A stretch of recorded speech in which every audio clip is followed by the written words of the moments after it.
Aloha, my kako. My name is Doug Harper. I am the Executive Director for Malama Manalua, and welcome to the final presentations for the 2022 Spring Internship Program. If you are wanting to hear the 2021 one, you are late. So I hope you stick around and enjoy this one. It is a great group that did some incredible work, and so I hope you enjoy what you hear and have some good questions for them.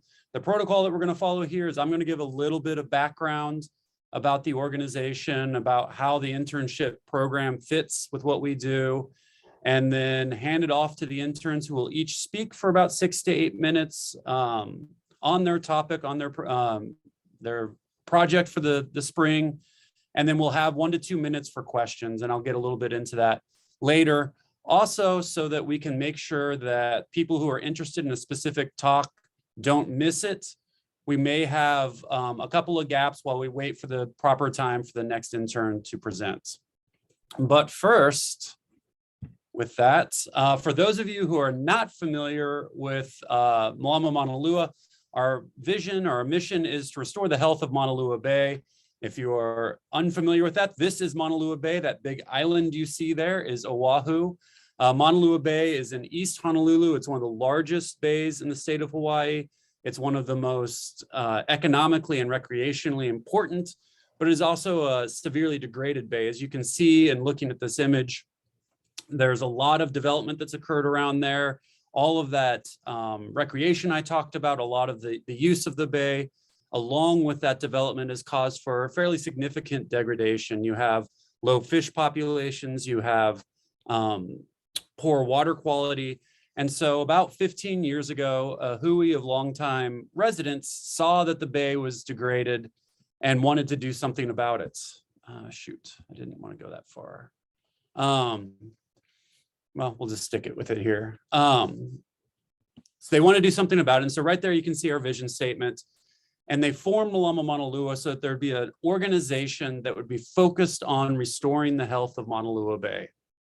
And the organization was found, and it does that through everything from hands-on restoration and conservation to doing scientific work to doing education and outreach.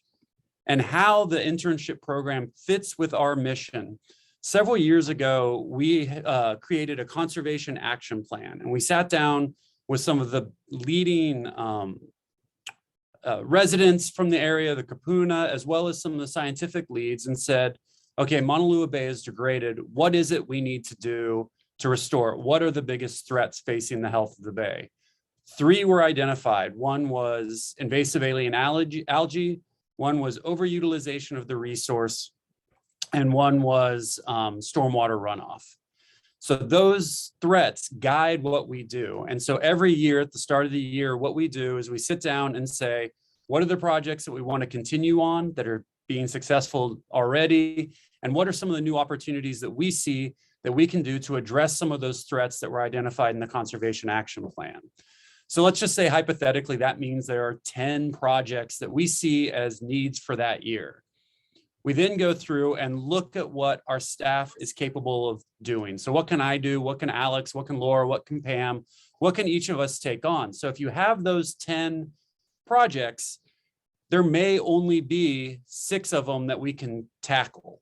So that means there are 4 projects that we see as high priority projects that we don't have the capacity to tackle at that time.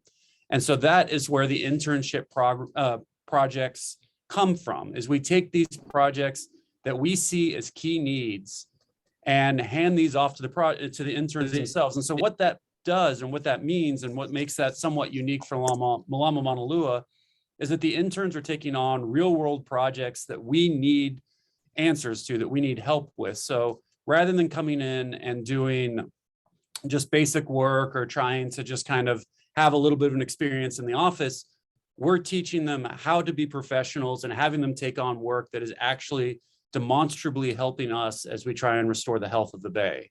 And so what you're going to hear today is the focus of those projects. They're going to talk about what their primary project is, but I want to make sure it's clear that that does not encapsulate everything they did over the previous 10 weeks.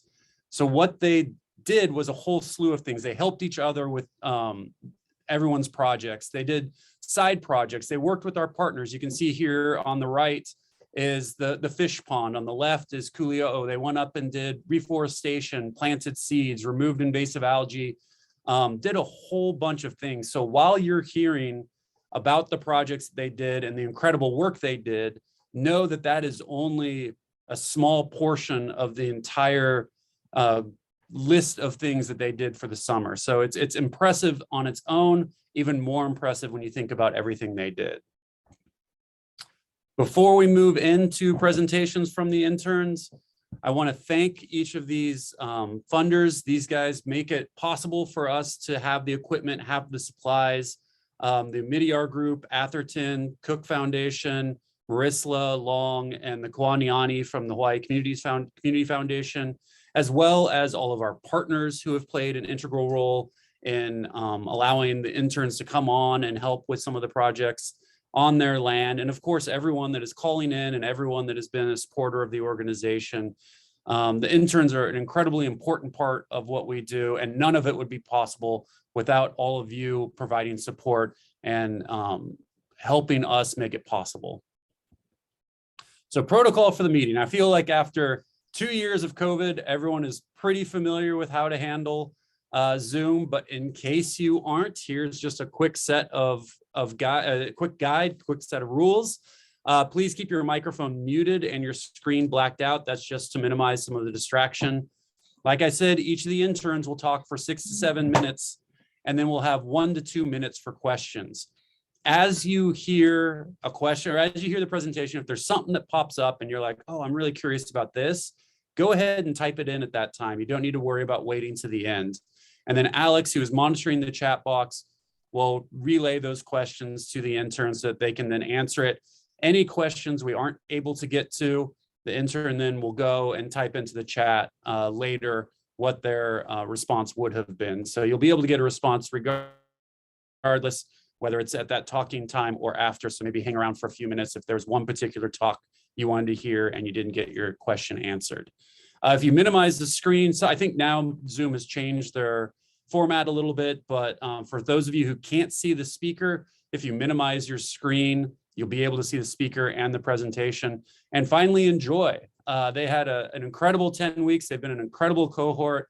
I'm really excited to hear what they have to present, and I hope you really enjoy what they have to say. And so looking at time, we've got about 1 minute, 2 minutes before Micat, who will be our first presenter, comes up and talks about the fisheries management area rules, or not rules, but enforcement mechanisms, different technologies that we can potentially use for helping with enforcement of the FMA. The FMA, she's going to talk a little bit about, but is one of the projects that we've been working on for a number of years, and it's really starting to come to fruition now in terms of we're handing the package over to the DLNR, and what she is coming up with is really making sure and coming up with ideas on how we can make that FMA stick, and so that it's something that isn't just left on paper as something that's forgotten, but what she has found and the research she has done will really help inform us in ensuring that it does have the capabilities of being enforced, given staff resourcing and other issues that come with trying to increase enforcement in a new area. So with that, I would like to hand this over to Micat.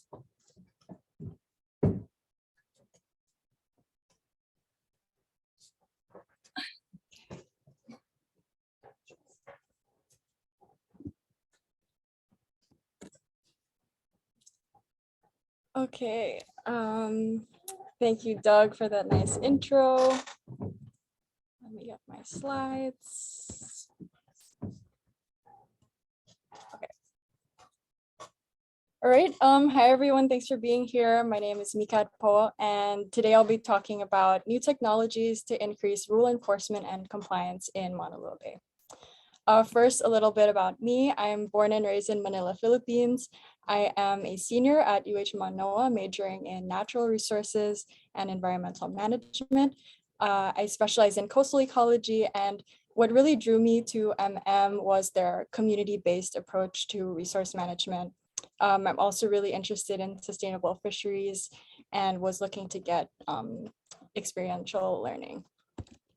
So just some background on the fishery to begin. As you all know, it is a critical resource. It's a source of food for many. However, surveys and data have shown that fish biomass is among the lowest on Oahu. As you can see in this graph here, Maunalua Bay is at the very bottom. Target species that people fish for are depleted, and overall the health of the fishery has declined. And while there are many different threats to the fishery, like land-based pollution, my project's really aimed at addressing some of the unsustainable fishing practices taking place in the bay. Data from DoCare has shown that undersized catch and use of lay nets are the most common illegal offenses in Maunalua Bay. And while there are some existing rules in place to protect the fishery, the community felt that additional measures were needed.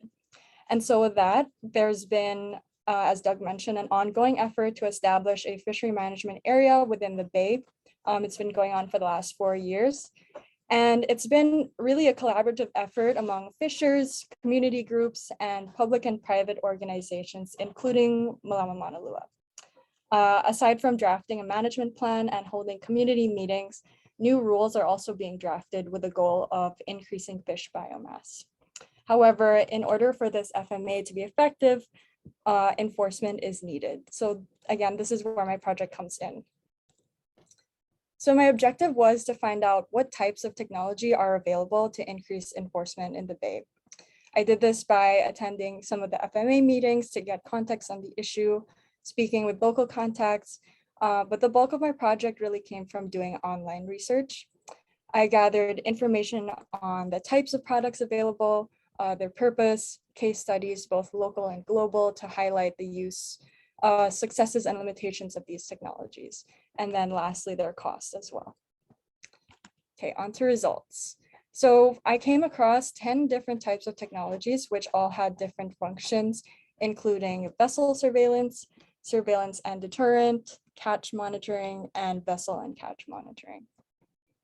And because they all serve different purposes, different metrics are used to measure their effectiveness.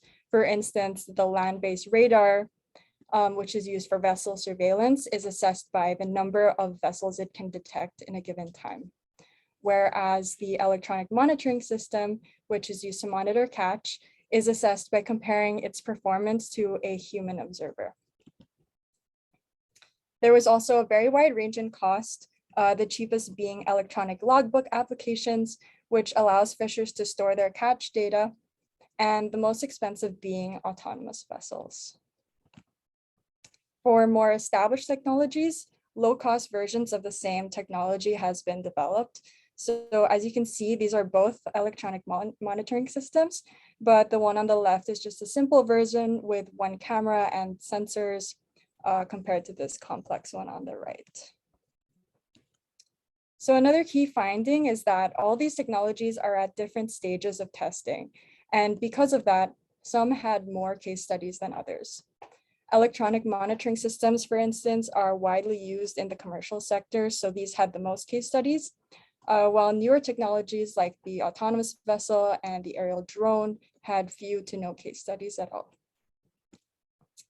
Another finding is that most technologies can be customized depending on things like the size of your fishery or local conditions, which gives users a lot of flexibility when selecting an option. For example, with land-based radars, some are designed to be plugged into a socket here, but there are also versions that are solar powered for monitoring more remote locations. Another example is the electronic logbook application. You can usually modify what kind of data you want fishers to enter into the app to monitor their catch. And lastly, I found that half of these technologies require the participation of fishers, whether it's to start using a certain app or to install a monitoring system on their vessel.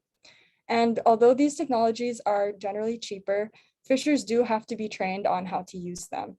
And on top of that, a government agency is typically needed to manage the sensitive fishing data.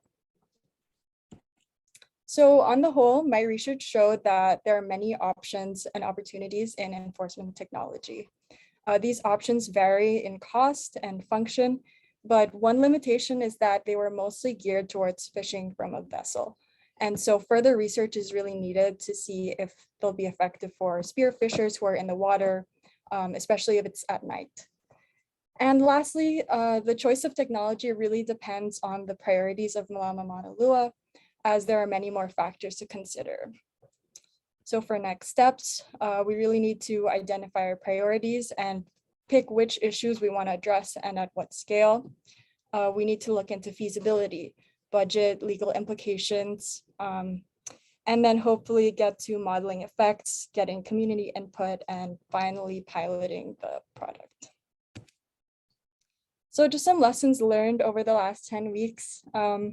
I noticed that people here in Hawaii and back home in the Philippines are dealing with very similar issues surrounding resource use, in that we're both trying to keep our traditional practices alive and really integrate them into our modern systems. And just getting to see how people are overcoming those issues has been really inspiring. Second lesson learned is that conservation is not easy. Conservation is having difficult conversations about food security and our future generations, and figuring out how to sustain ourselves with our limited resources. And with that, conservation is also very rewarding. And I think it really comes back to the power of community and empowering others.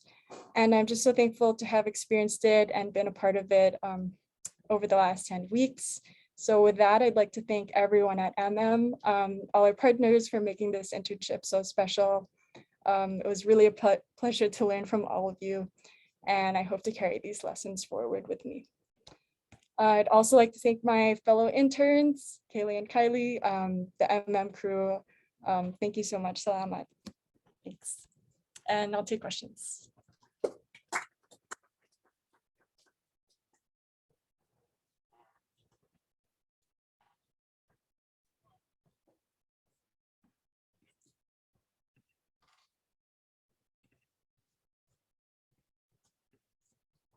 Technology you would recommend?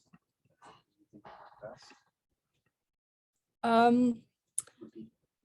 Sorry? Repeat it, just because they may not have heard you. Oh, okay. So Doug asked if there's a technology that I'd recommend. And yeah, again, I think it really depends on which issue you're trying to address, because all these technologies are geared at pretty specific issues. So for instance, if you're trying to enforce spear fishing, that's totally different from how you'd monitor a vessel in a certain space and time. So yeah, this was really just an overview, and we need further research.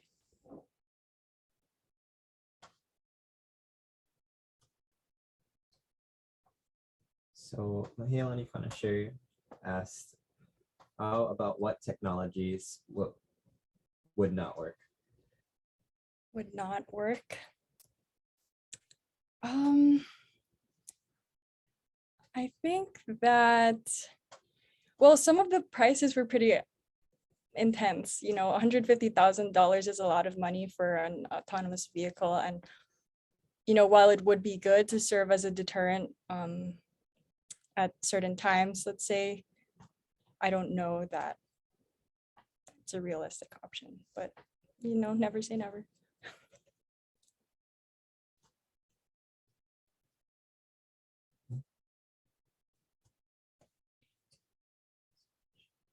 Okay, thank you everyone again. I'm gonna hand you over to Kiley. Take it away, Kiley.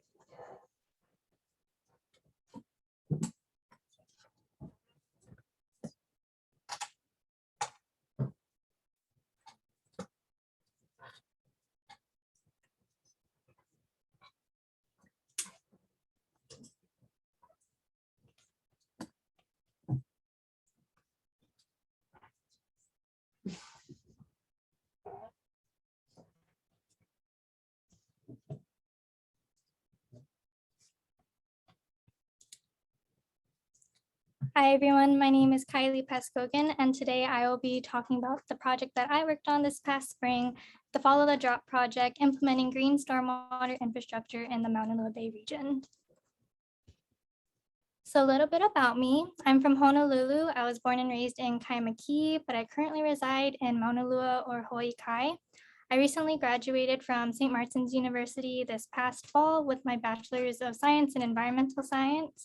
And then this upcoming fall, I'll be attending the University of Washington's School of Marine and Environmental Affairs to pursue my master's. I decided to intern with Mālama Maunalua to gain more experience in conservation and restoration, as well as be a part of the change to help restore the health of Maunalua Bay, as well as to prepare myself for graduate school.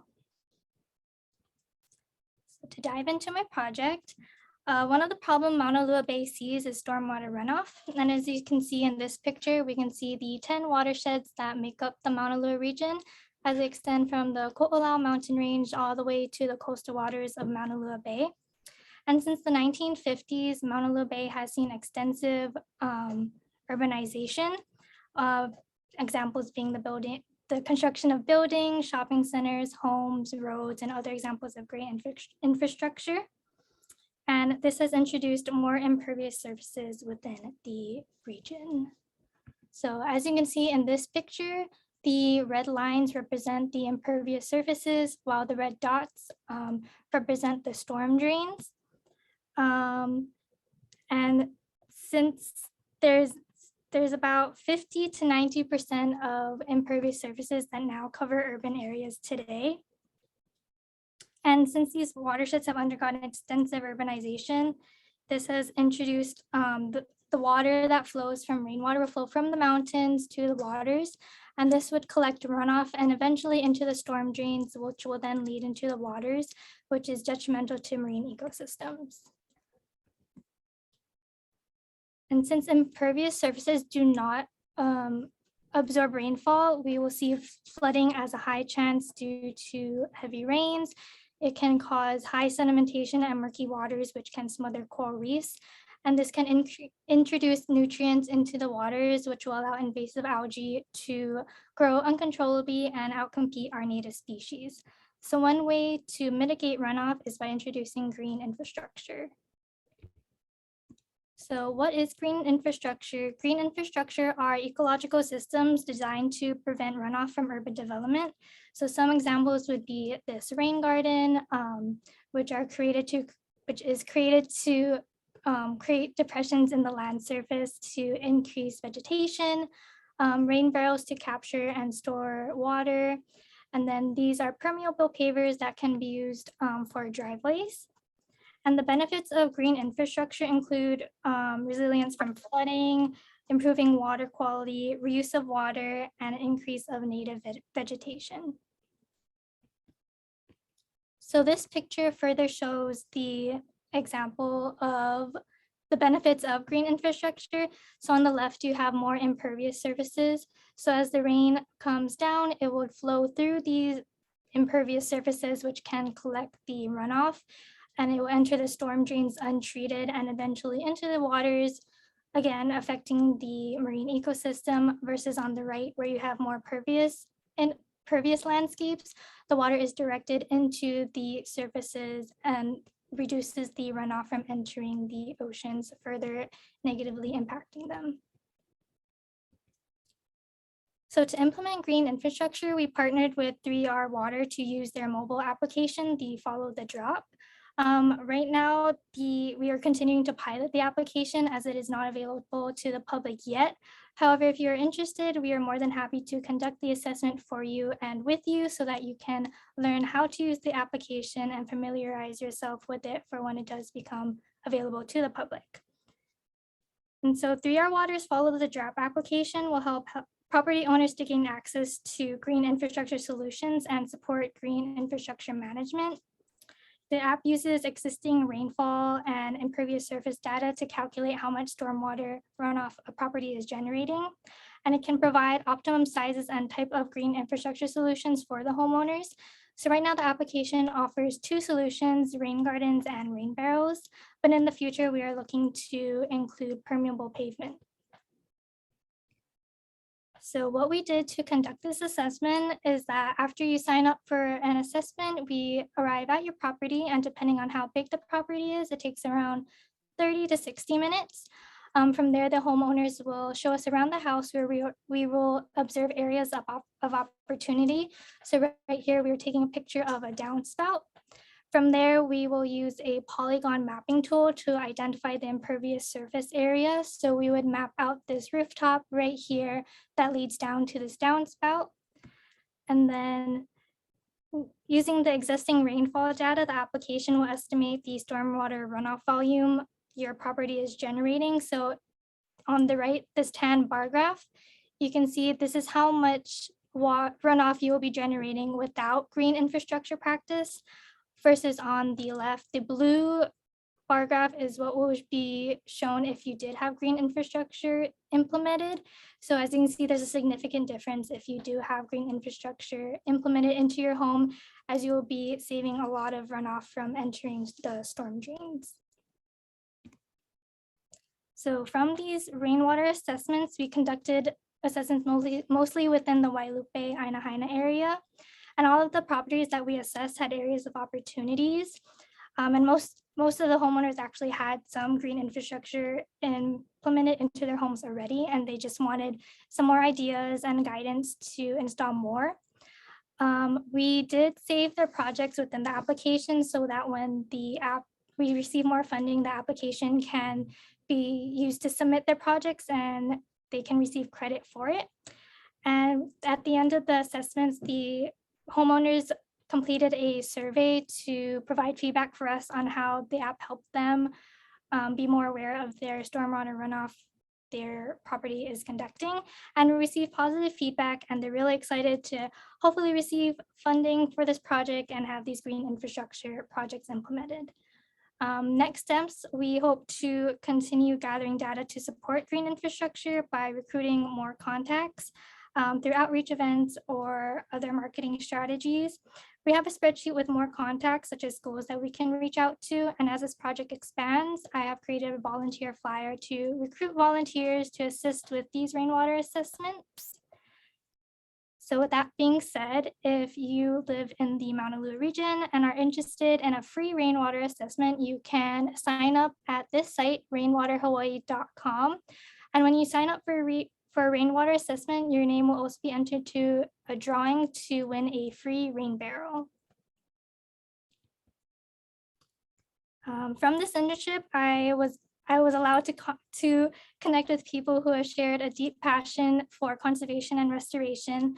I'm very thankful for all the lessons and information that I've learned from this internship and from the partner organizations. And I'm really excited to apply what I learned towards graduate school. And I'd like to thank the MM staff, Lauren and Haley from 3R Water, and my fellow intern cohort. And I will take questions.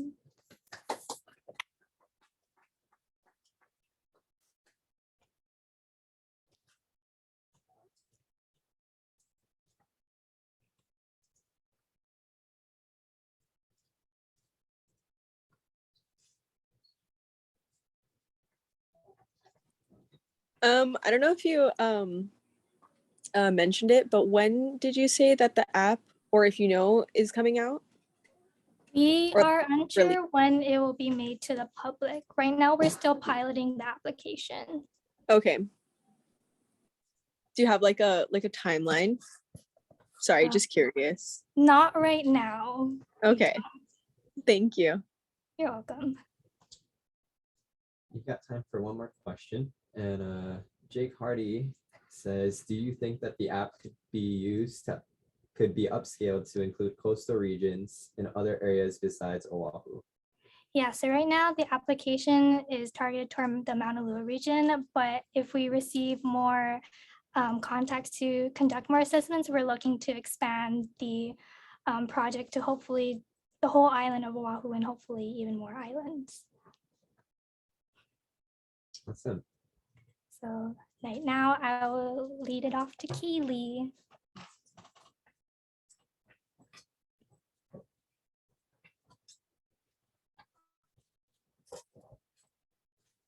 Hang on.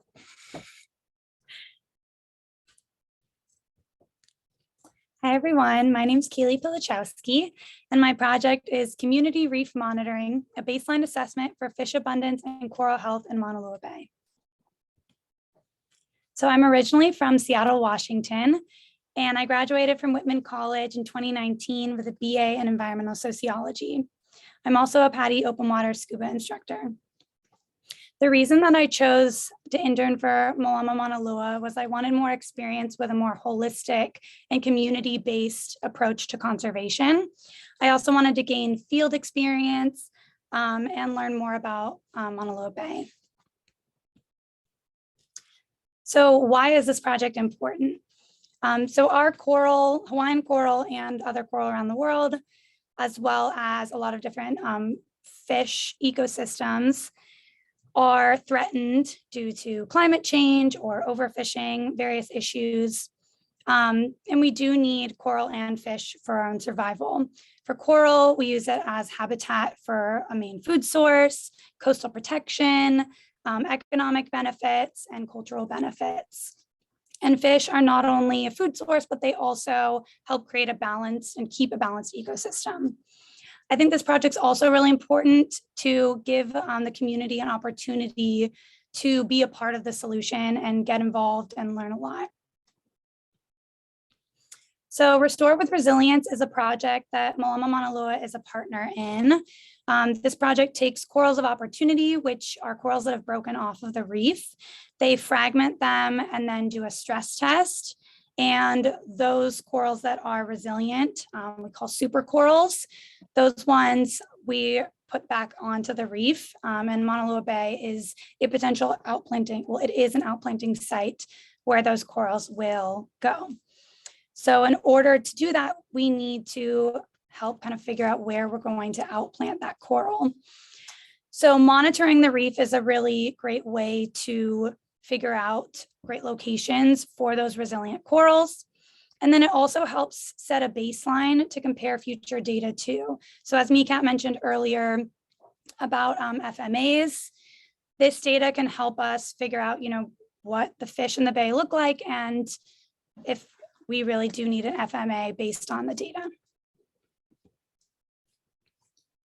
So with the methods, we continued Malama Manalua's research and kind of streamlined it a little bit by taking the survey layout of 5 people and bringing it down to 3.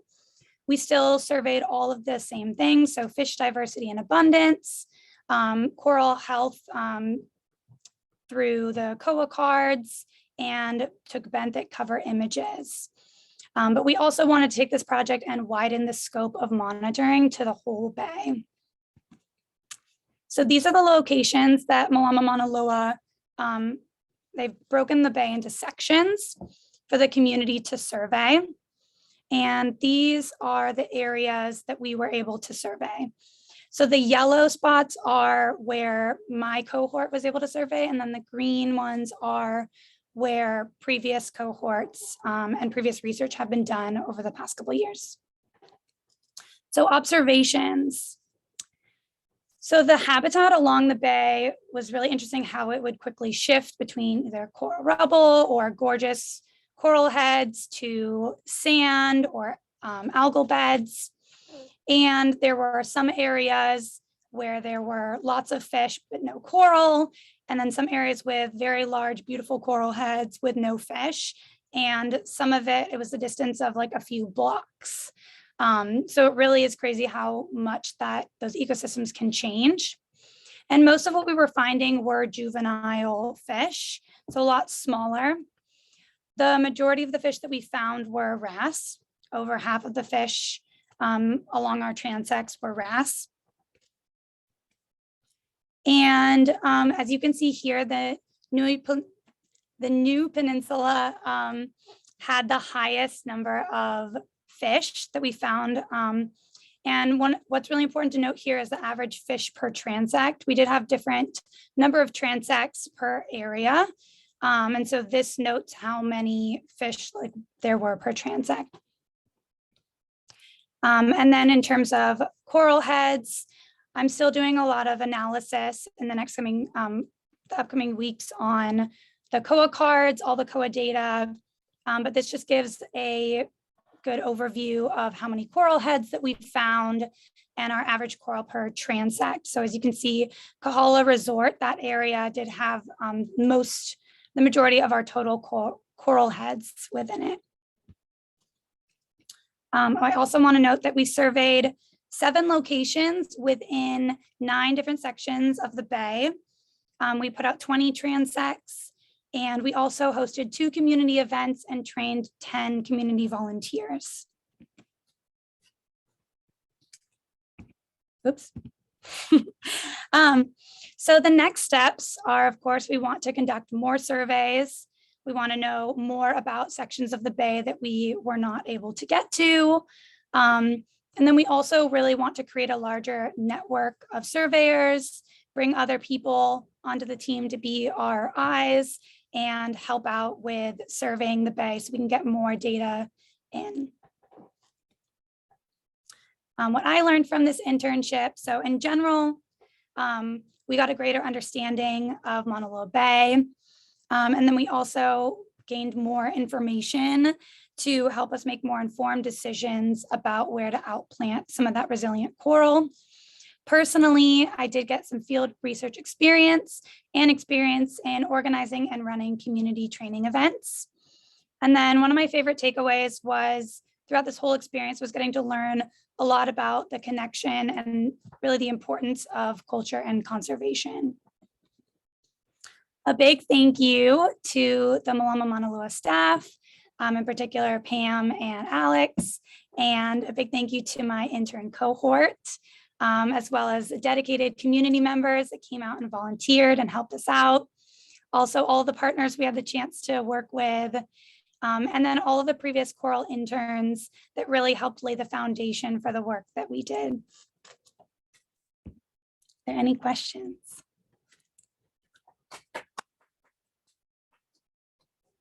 Awesome. So you have 1 question in the chat, or 3 questions in the chat. First question is, does your survey methodology capture algae, native or invasive alien, too, or just coral and fish? Yes, so it also does capture algae when we do those, when we take pictures of the benthic cover, that's also what we're focusing on. We want to know if there's sand, if there's algae, if there's coral, all of it. Awesome. Second question is, so besides using specific sunscreen, how can people help preserve coral reefs? That's a great question. There's a lot of different ways. I would say just being careful where you step is actually a really big one, especially if you have like booties on and you're walking through the water, just being careful, aware of what's underneath you. And then also if you recreationally scuba dive or snorkel, also just watching where your fins are and kind of paying attention to that. But there's also a lot of really great organizations that help to restore the reefs as well. Awesome. I think you have time for 1 more question. Okay. It's from Jacob Hardy. Are the COA cards just used in Hawaii or are they used elsewhere? I'm actually not sure. I think that they are just using, well, I think they have the potential to be used around the world because they do have a website where you can upload all of the data. I'm actually not sure though. Yeah, they were developed by HIMB. So that might be a question for them, Hawaii Institute of Marine Biology. Awesome. Okay, I'm going to introduce Mia next.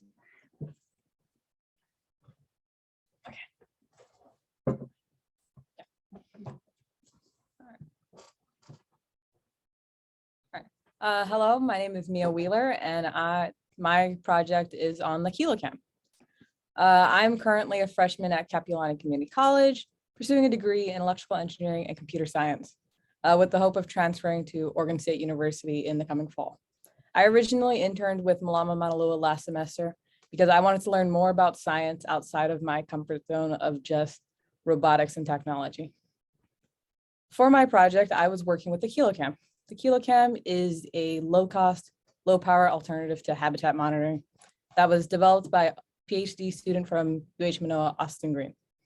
As you can tell from the comparison on cost and battery life alone, the Kilocams are significantly cheaper, and with a fraction of the battery span, it can also last longer in the field.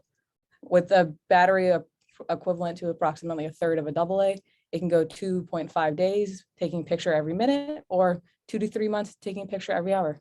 In comparison, with a battery 3 times as large and a price point over 5 times as much, it can only take about 2 hours worth of video. The importance of having habitat monitoring, it allows for science in regards to like what's actually in the ecosystem to be well informed, and it requires less manpower than actually swimming out every single day. The pictures gathered can also be used for outreach and just informing the community on what's actually in our water. So just a little information about the KiloCam. This is the KiloCam deployment module, the silica pack, which reduces condensation within the case, the ESP32 cam board, which is the camera board that runs the camera and the captures pictures. And this is the KiloCam board, which sets the timer as well as running the power distribution. So the initial, my last semester, the initial phase of this project was just to build 6 cameras and observe the effectiveness of the cameras within sea urchin cages. And as you can kind of tell from this picture alone, the fact that we can see halimeda and even a fish is just proof that these cameras have the capacity of getting clear pictures and also seeing different types of algae in the surrounding area.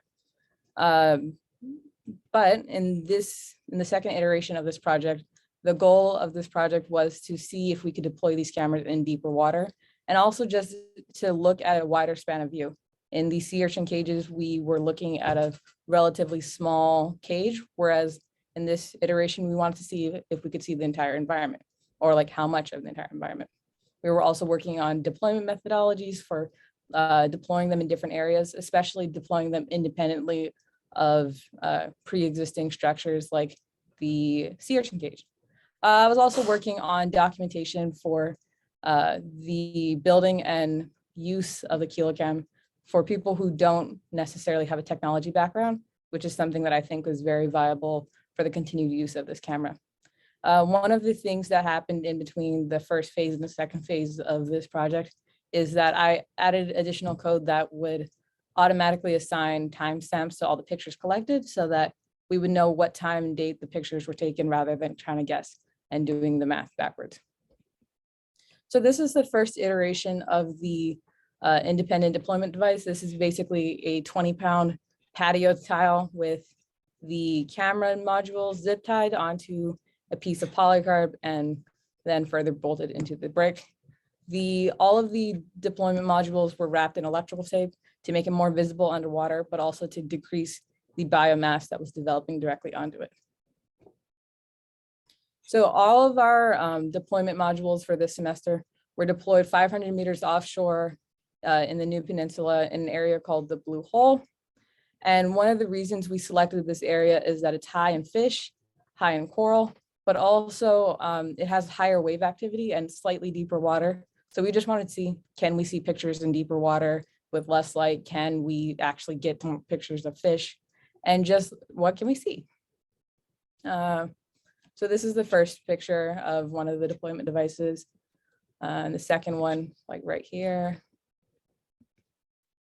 So upon the retrieval of the deployment devices after 2 weeks, one of the things that we are immediately aware of is how much biomass actually develops, and the electrical tape protecting the cases means that the cases will probably have a longer longevity of use, as we won't have to be scraping off biomass and rest and whatnot. One of the other things that we notice is that we need to be more considerate about the angle of the camera versus the altitude of the brick. So if it's placed on a higher ledge, it can look down, but like if it's looking up, it needs to be angled up higher there.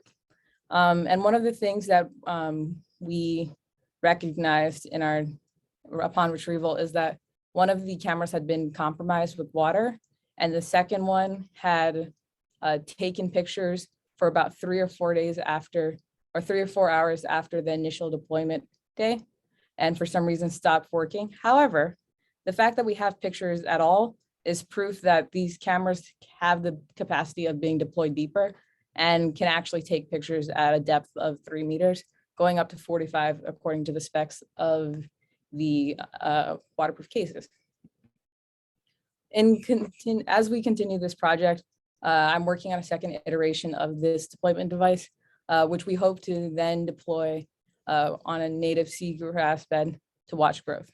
I'm also working on training the MM staff of using the kilocam. And one of the potential projects for this kilocam, in addition to just further testing, is using the onboard proximity sensor for surveying fish. As you can see with the little fish here, it can already see the fish. It'd be more of an idea of if there's a moving object in front of it, we'd be able to take pictures to just see how many fish or something.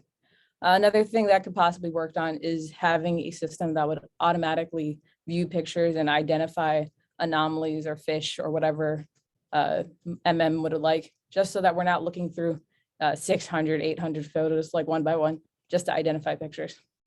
All in all, the conclusion of this project, of this phase of the project, is proof that these cameras do work and they have the capacity of being deployed further, with given the consideration of where are they deploying, how much are they seeing, and further consideration of wave activity.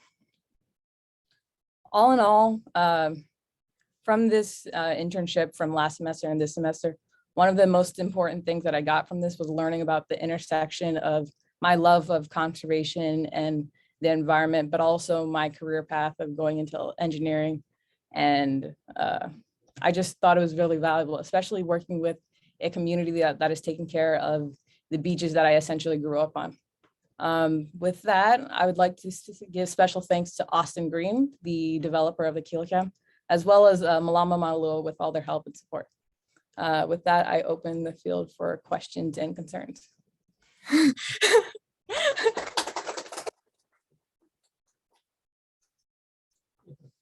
You have a question in the chat. Is it hard to learn how to build a kilocam? The kilocam, Austin Green has a video on his YouTube channel where he literally goes from like having all the parts to having it assembled in 30 minutes. And he has like an entire overview of actually doing it. And he shows you like how to program. I don't think it's too hard. I think if anything, my experience is mostly coming into like troubleshooting, like any updates or troubleshooting like specific things of how can I make this more effective to whatever MM pertains to. And to follow up on that question, how long does it take to put one together, including programming? Once I got the initial troubleshooting out, it takes me about,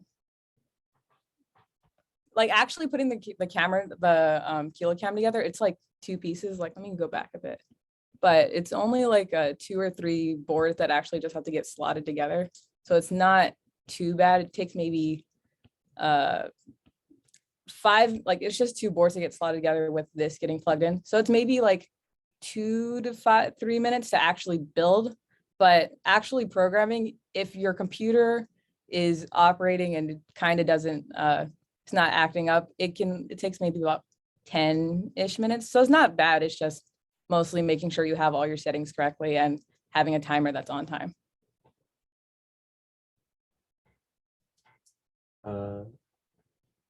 Yeah, that's it. Cool. All right. Thank you. And I will open it to Doug again.